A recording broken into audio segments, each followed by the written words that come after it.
The morning mist clung to the barren Mexican plateau like a shroud of impending doom, and Colonel Jefferson Davis could taste the metallic tang of fear in the air as his Mississippi rifles crouched behind makeshift earthworks. February 22, 1847, would etch itself into American military history as one of the most unlikely victories ever achieved against overwhelming odds. General Zachary Taylor stood atop a rocky outcrop, his weathered face scanning the horizon where dust clouds announced the approach of General Antonio Lopez de Santa Anna's massive Mexican army. The American force numbered barely 4,700 men, while intelligence reports suggested Santa Anna commanded over 15,000 battle-hardened troops. The disparity was staggering, yet Taylor's jaw remained set with characteristic determination. "They mean to crush us here, boys," Taylor called to his officers, his voice carrying the weight of inevitable confrontation.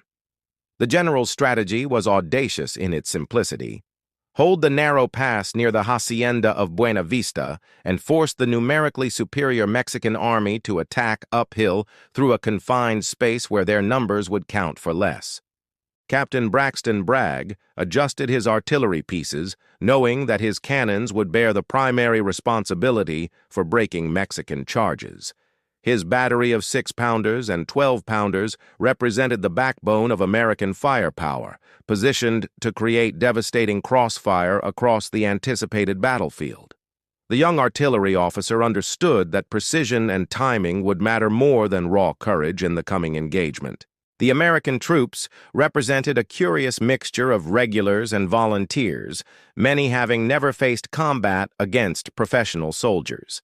Kentucky cavalry units nervously checked their carbines, while Indiana infantry regiments formed loose formations, their officers providing last-minute instructions about maintaining discipline under fire. The tension was palpable as sergeants moved among the ranks, distributing ammunition and offering words of encouragement. Santa Anna's reputation preceded him like a dark legend across the Mexican landscape.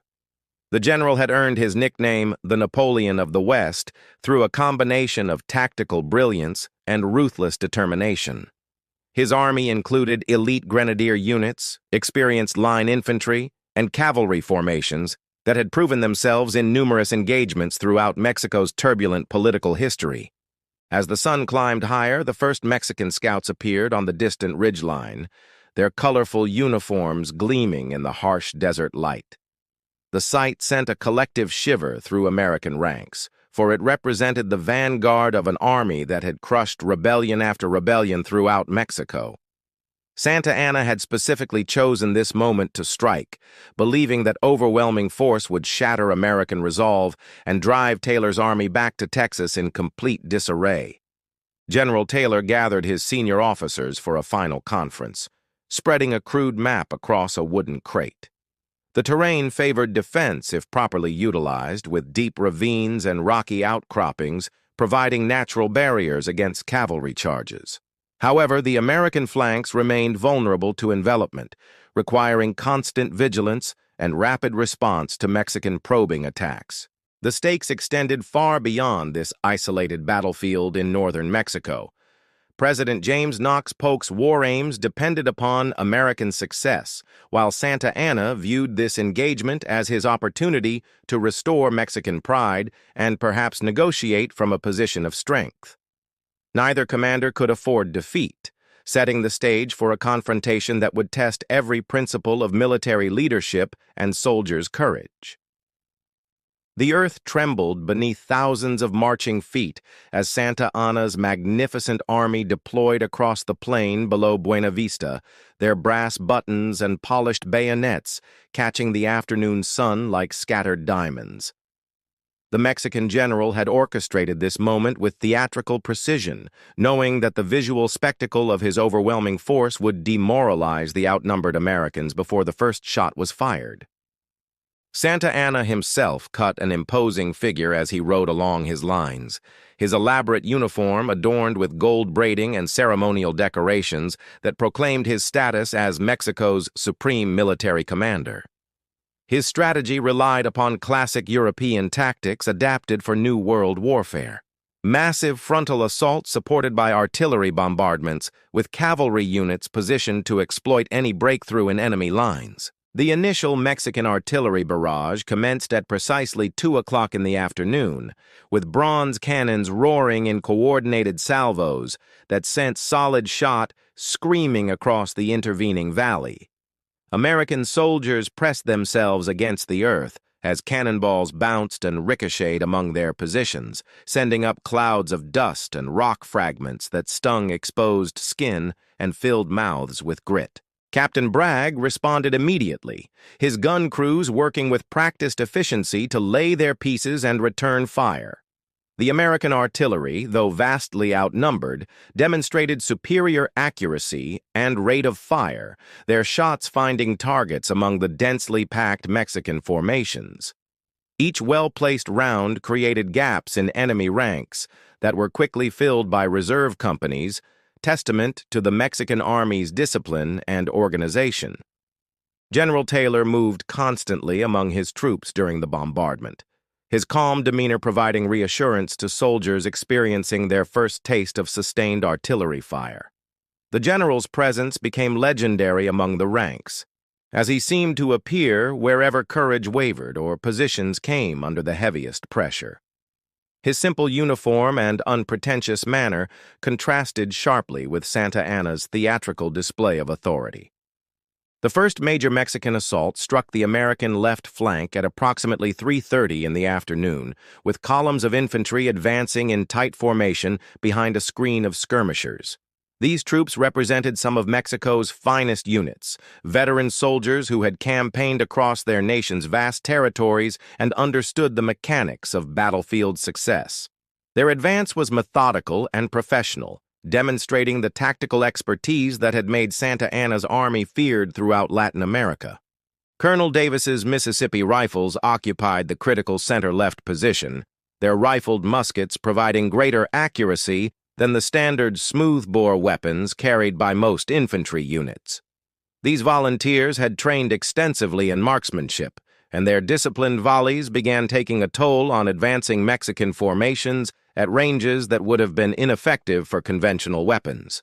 Each rifle shot was carefully aimed, turning individual soldiers into precision marksmen rather than mere components of mass firepower. According to contemporary accounts from the Smithsonian Institution's Military History Archives, the intensity of this initial exchange shocked even veteran observers who had witnessed previous engagements of the Mexican-American War. The concentrated firepower created a killing field where tactical movement became nearly impossible, forcing both armies to adapt their methods to the brutal realities of modern warfare. The Mexican advance continued despite mounting casualties, with officers leading from the front in traditional fashion. Sword-wielding captains and majors urged their men forward through the devastating American fire, their voices barely audible above the continuous roar of musketry and artillery. The spectacle was both magnificent and terrible, as disciplined formations maintained their cohesion even while individual soldiers fell in growing numbers. American defensive positions began showing signs of strain as Mexican pressure intensified across multiple points simultaneously. Ammunition began running low in some sectors, forcing commanders to redistribute supplies under fire while maintaining defensive integrity. The situation was becoming critical, with Taylor's army facing the very real possibility of being overwhelmed by sheer numerical superiority despite their tactical advantages.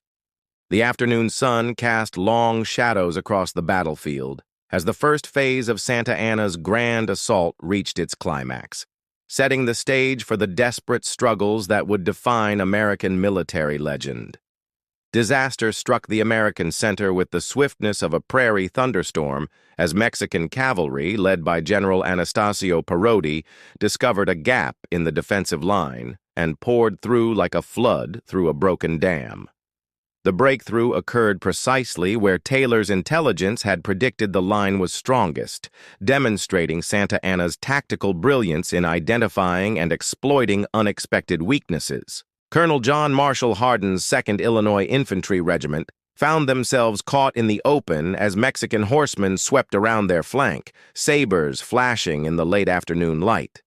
The volunteers, many of whom had never faced a cavalry charge, began falling back in growing disorder as panic threatened to spread through adjacent units. Hardin himself fell mortally wounded while attempting to rally his men, his death sending shockwaves through the American command structure. General Taylor witnessed the developing catastrophe from his observation post and immediately ordered his reserve units forward, knowing that the battle's outcome hung in the balance. The aging general spurred his horse directly toward the crisis point, his personal intervention becoming the stuff of military legend. His appearance seemed to steady wavering troops who had begun to question whether victory was possible against such overwhelming odds. Captain Bragg's artillery battery found itself directly in the path of the Mexican cavalry advance, with enemy horsemen closing rapidly on the exposed gun positions. Artillery crews typically fled when faced with mounted assault, but Bragg's men remained at their posts, depressing their cannon barrels to fire directly into the charging cavalry at point-blank range. The devastating effect of grape shot and canister rounds at close quarters turned the battery's position into a charnel house where both armies paid a terrible price for tactical advantage. The Mexican breakthrough had created a salient deep into American lines, threatening to split Taylor's army in half and destroy his ability to coordinate defensive operations. Santa Anna recognized the critical moment and committed his reserves, sending fresh infantry columns forward to exploit the cavalry's success. The timing was perfect from a tactical standpoint, as American units were struggling to reposition themselves while under intense pressure from multiple directions. Lieutenant Colonel Henry Clay, Jr., son of the famous Kentucky statesman, led his regiment in a desperate counterattack designed to seal the breach in American defenses. The young officer understood that failure meant not only military defeat, but potential disgrace for his family's political legacy. His men followed him into the maelstrom with grim determination, knowing that their sacrifice might be the only thing standing between Santa Anna and complete victory. The fighting around the breach became hand-to-hand as opposing forces met in a confused melee where unit organization dissolved into individual struggles for survival.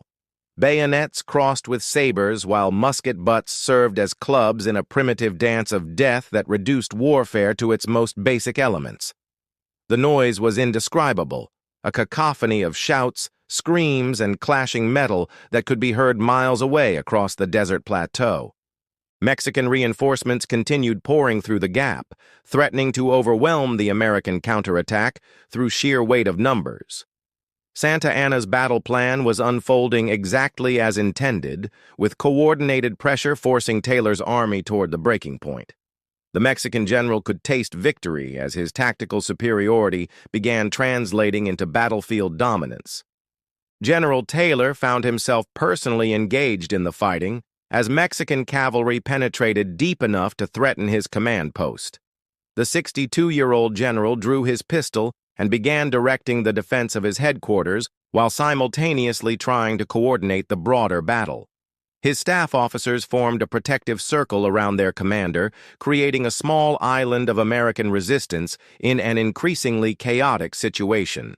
The crisis deepened as reports arrived from other sectors indicating that Mexican pressure was intensifying across the entire front. American ammunition supplies were running dangerously low, while enemy forces seemed to possess unlimited reserves. The mathematical reality of the situation was becoming undeniable. Taylor's small army was being systematically overwhelmed by a larger, well-coordinated enemy force led by one of the era's most capable generals. As darkness began falling across the battlefield, the outcome of the Battle of Buena Vista remained very much in doubt, with American forces clinging to their positions through courage and determination alone. In warfare's darkest hour, extraordinary individuals often emerged to alter the course of history, and February 22, 1847, proved no exception as Captain Bragg's battery became the focal point of American resistance. The young artillery officer had positioned his guns with mathematical precision, creating interlocking fields of fire that transformed the narrow valley into a killing ground, where Mexican numerical superiority became a liability rather than an advantage. Sergeant Major William Nice of the 4th Artillery found himself commanding a section of guns after his officers had fallen to Mexican fire, his calm professionalism under extreme pressure inspiring nearby infantry units to hold their positions. The veteran non-commissioned officer had served through multiple campaigns and understood that artillery effectiveness depended upon steady nerves and precise timing rather than reckless courage. His example demonstrated how professional competence could triumph over overwhelming odds when properly applied. The Mexican cavalry charge that had threatened to destroy Bragg's battery met its match in the form of double-loaded canister rounds, fired at ranges so close that muzzle flashes singed enemy uniforms. The devastating effect created a barrier of dead and wounded horses that actually impeded subsequent Mexican advances, turning tactical success into strategic liability. Captain Bragg himself worked alongside his gunners, serving as both commander and crew member in the desperate struggle to maintain rate of fire. Colonel Davis's Mississippi Rifles had been forced to fall back from their initial positions, but maintained their cohesion through a series of fighting withdrawals that exemplified volunteer soldier adaptability. These citizen soldiers lacked the formal training of regular Army units, yet they possessed individual initiative and marksmanship skills that proved invaluable in fluid combat situations. Their disciplined retreat actually improved their tactical position by consolidating defensive lines and concentrating firepower. Private John Riley of the Indiana Volunteers earned lasting fame by single-handedly capturing a Mexican artillery piece during a brief counterattack that restored American morale at a critical moment. The young soldier's audacious action inspired nearby troops to follow his example, creating a spontaneous assault that temporarily disrupted Mexican offensive operations. Such individual heroism, multiplied across dozens of similar incidents, began shifting the battle's psychological momentum. General Taylor's personal leadership reached legendary proportions as he rode directly into the heaviest fighting, his presence serving as a rallying point for troops who had begun to waver. The general's famous white horse became a symbol of American determination, clearly visible to soldiers across the battlefield who drew inspiration from their commander's fearless example. Military historians have noted that such personal leadership, while tactically risky, often proved decisive in close-fought engagements where morale mattered more than manuals. The turning point came when Major Samuel French's battery, previously held in reserve, arrived at the critical moment to support Bragg's embattled position. Fresh guns and crews provided the additional firepower necessary to break the Mexican advance definitively, creating a storm of metal that no cavalry charge could survive. The coordination between artillery units demonstrated the effectiveness of American military education and training, even when applied by relatively inexperienced officers. Mexican casualties began mounting at unsustainable rates as concentrated American firepower took its toll on advancing formations. Santa Anna's tactical plan, brilliant in conception, foundered on the reality of defensive firepower that could not be overwhelmed through numerical superiority alone. The Mexican general found himself committed to a battle of attrition that favored the defenders despite their smaller numbers. Lieutenant Reuben Davis of the Mississippi Rifles led a small reconnaissance patrol that discovered Mexican preparations for a flanking movement, intelligence that allowed Taylor to reposition his reserves and counter the threat before it developed. Such tactical awareness at the small unit level multiplied the effectiveness of American defensive operations, demonstrating how well-trained soldiers could compensate for numerical disadvantages through superior information and rapid response. The late afternoon fight around Bragg's battery became the stuff of military legend, with individual acts of heroism combining to create collective triumph over seemingly impossible odds. American artillery had proven its worth as the dominant battlefield weapon, while volunteer soldiers demonstrated that citizen soldiers could match professional armies when properly led and motivated. As evening approached, the Battle of Buena Vista had transformed from certain American defeat into a desperate struggle, where victory remained possible through continued sacrifice and determination. Darkness brought little respite to the blood-soaked battlefield as both armies maintained their positions under a canopy of stars that seemed to mock the carnage below, while Santa Anna wrestled with the growing realization that his magnificent army had failed to achieve the decisive victory that Mexican national pride demanded.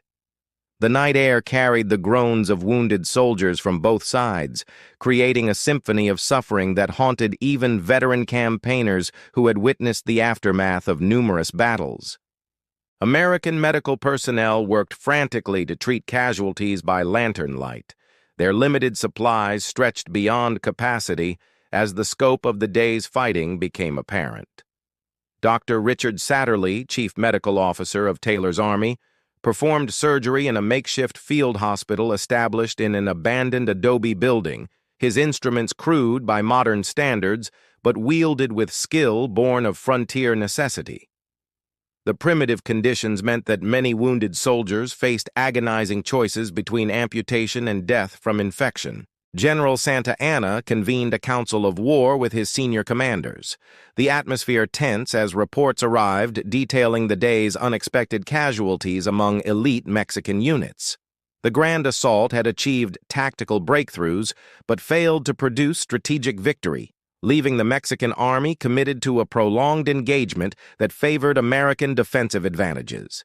Several division commanders privately questioned whether continued offensive operations would justify the mounting cost in experienced soldiers. Captain Thomas Sherman of the 3rd Artillery spent the night hours redistributing ammunition among American batteries, his careful calculations ensuring that dawn would find the guns ready for renewed combat. The young officer understood that artillery effectiveness depended upon sustained fire rather than spectacular displays, requiring meticulous logistical planning that often proved more valuable than tactical brilliance. His methodical approach exemplified the professional competence that distinguished American regular Army units from volunteer formations. Mexican engineering units worked under cover of darkness to construct earthworks that would provide better protection for renewed assaults, their efforts hampered by rocky soil that resisted conventional entrenchment tools. The tactical situation demanded innovative solutions, leading to the construction of stone breastworks that utilized indigenous building techniques, adapted for military purposes. These fortifications represented a fusion of European military engineering with New World materials and methods. Colonel Davis spent the midnight hours moving among his Mississippi rifles, checking on wounded men and ensuring that surviving soldiers maintained their fighting spirit despite the day's traumatic experiences. The volunteer commander understood that citizen soldiers required different leadership approaches than regular Army troops, emphasizing personal relationships and shared sacrifice rather than military hierarchy and formal discipline. His approach proved effective in maintaining unit cohesion under extreme stress. American intelligence officers interrogated captured Mexican soldiers, their questioning revealing disturbing information about enemy troop strength and tactical intentions for the following day. The prisoners indicated that Santa Anna had committed virtually his entire available force to the Buena Vista engagement, suggesting that the Mexican general viewed this battle as decisive for the broader war effort. Such intelligence helped Taylor's staff prepare for the probability of continued large-scale combat. General Taylor himself spent the night in contemplation, weighing tactical options while simultaneously composing dispatches that would inform Washington authorities about the battle's progress. The general understood that political considerations influenced military operations, requiring commanders to balance battlefield necessities with broader strategic objectives. His correspondence revealed both confidence in his army's fighting ability and concern about sustaining casualties among irreplaceable regular Army units. Santa Anna's personal reconnaissance of American positions revealed the extent to which defensive preparations had improved during the night, with Taylor's engineers utilizing darkness to strengthen weak points identified during the day's fighting. The Mexican general recognized that his opponent possessed considerable tactical skill, adapting quickly to changing circumstances while maintaining overall defensive coherence. Such professional competence demanded respect, even from enemies who had initially dismissed American military capabilities. The night also witnessed numerous individual acts of heroism as soldiers from both armies risked their lives to assist wounded comrades lying between the lines. These spontaneous truces, though unofficial and temporary, demonstrated the fundamental humanity that persisted even amid the horrors of 19th-century warfare. Such moments provided psychological relief that helped sustain fighting morale through the long hours of darkness and uncertainty. As dawn approached, both armies prepared for what many believed would be the decisive day of the Battle of Buena Vista, with American survival and Mexican victory hanging in the balance. The first pale light of February 23rd revealed a battlefield transformed by carnage, where the previous day's fighting had created landscapes of destruction that shocked even veteran soldiers accustomed to war's brutality. Yet American forces maintained their defensive positions with grim determination that spoke volumes about their resolve to survive against overwhelming odds. Morning mist mingled with gunpowder smoke to create an otherworldly atmosphere that seemed appropriate for the epic struggle unfolding across the Mexican plateau. Santa Anna launched his final assault at precisely sunrise, committing his remaining reserves in a desperate gamble to achieve the decisive victory that had eluded him during the previous day's fighting. The Mexican general understood that prolonged combat favored the defenders, making immediate success essential for his army's survival and his nation's war effort. Elite grenadier units led the attack, their colorful uniforms and disciplined formations representing the finest products of Mexican military tradition. Captain Bragg's artillery battery, reinforced during the night with additional guns and fresh crews, opened fire with devastating precision that turned the narrow valley into a corridor of death where advancing Mexican formations faced annihilation. The concentrated firepower represented the culmination of American artillery doctrine, with multiple batteries coordinating their fire to create overlapping zones where no enemy movement was possible. Each gun crew had rehearsed their procedures until mechanical precision replaced conscious thought. The Mexican assault struck American defensive positions like a tidal wave, with successive waves of infantry attempting to overwhelm defensive firepower through sheer weight of numbers. However, the concentrated defensive fire created such massive casualties that attack momentum dissipated before reaching American lines.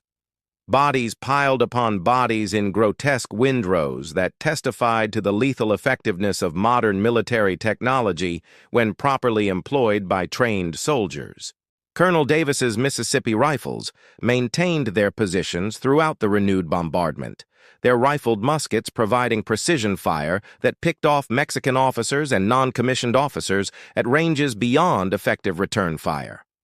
The volunteer unit had evolved into a cohesive fighting force through shared combat experience, their civilian backgrounds proving advantageous in situations requiring individual initiative and tactical flexibility.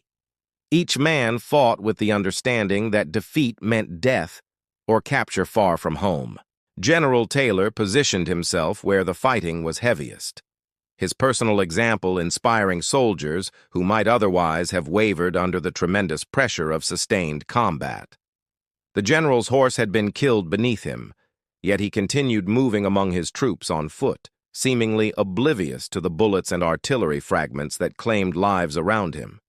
Such leadership transcended military doctrine to become the stuff of legend that would inspire future generations. Mexican casualties mounted to catastrophic proportions as the assault waves broke against American defensive positions like ocean swells against granite cliffs. Santa Anna's tactical plan, masterful in conception, founded on the reality that concentrated defensive firepower could not be overcome through courage and determination alone. The Mexican general watched in growing horror as his magnificent army bled itself white against positions that refused to yield. The crisis point arrived when American ammunition supplies reached critically low levels, forcing battery commanders to ration shots and infantry officers to order fixed bayonets in preparation for hand-to-hand combat. Captain Bragg's gunners began loading their pieces with chains, nails, and metal fragments when proper ammunition ran out, turning artillery into giant shotguns that sprayed deadly projectiles across broad areas.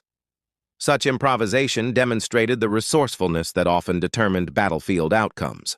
American medical personnel continued working under impossible conditions as wounded soldiers filled every available space in the makeshift field hospitals. Dr. Satterlee performed amputations without anesthesia while artillery rounds exploded nearby, his steady hands saving lives that would have been lost under less skilled care. The primitive medical techniques of the era meant that many soldiers who survived their wounds would carry permanent disabilities as reminders of this savage engagement. Santa Anna's final assault reached its crescendo as elite Mexican units closed to within yards of American positions, their battle cries mixing with the screams of wounded men and the roar of cannon fire to create a hellish cacophony that defied description. For several crucial minutes, the outcome of the battle hung in the balance as individual combats determined whether American defensive lines would hold or break under the tremendous pressure of sustained assault. The Mexican attack finally broke when concentrated American fire created casualties that no military formation could sustain and continue functioning. Santa Anna's surviving officers began withdrawing their shattered units, leaving behind thousands of dead and wounded soldiers who had paid the ultimate price for their general's tactical ambitions. The silence that descended over Buena Vista after the Mexican withdrawal was more profound than any sound of battle, broken only by the moans of wounded soldiers and the distant thunder of Santa Anna's retreating army as it disappeared into the vast Mexican landscape, leaving behind a field of carnage that would haunt the memories of survivors for decades to come. American soldiers emerged from their defensive positions like men awakening from nightmares, scarcely believing that they had survived an engagement that military experts would later describe as impossible to win. General Taylor surveyed the battlefield with emotions that mixed triumph with profound sorrow for the terrible cost of victory, his weathered face reflecting the weight of command decisions that had preserved American independence at the expense of hundreds of young lives. The general's official dispatch to Washington would describe the engagement as a glorious victory achieved against overwhelming odds, yet his private correspondence revealed the deep personal anguish that accompanied such Pyrrhic triumphs. Captain Bragg's artillery battery had fired over 1,000 rounds during the two-day engagement. Their barrels so overheated that water poured on the metal created clouds of steam that obscured vision across the battlefield. The young officer's tactical innovations, particularly his use of concentrated fire and coordinated battery operations, would influence American artillery doctrine for generations. His example demonstrated how individual competence could multiply the effectiveness of military technology when applied with intelligence and determination. The casualty figures told the story of American resilience in stark mathematical terms. Taylor's army had suffered approximately 700 casualties from a total force of fewer than 5,000 men, while Santa Anna's losses exceeded 3,000 dead, wounded, and missing from an army that had numbered over 15,000 at the battle's commencement. Such proportional losses reflected the devastating effectiveness of defensive firepower when properly employed by disciplined soldiers fighting for survival. Colonel Davis's Mississippi Rifles had proven that volunteer soldiers could match regular Army performance when properly led and motivated, their civilian backgrounds providing tactical flexibility that complemented formal military training. The regiment's casualties were severe, with nearly half the unit killed or wounded, yet survivors maintained their military organization and continued performing duties that demonstrated genuine military professionalism. Their sacrifice would be remembered as exemplifying American citizen-soldier traditions. Mexican prisoners revealed that Santa Anna's army had been on the verge of collapse when the final assault commenced, with many units already showing signs of demoralization that made tactical success unlikely regardless of numerical advantages. The Mexican general's decision to withdraw represented tactical wisdom that preserved his remaining forces for future campaigns, though the political consequences would eventually contribute to his downfall.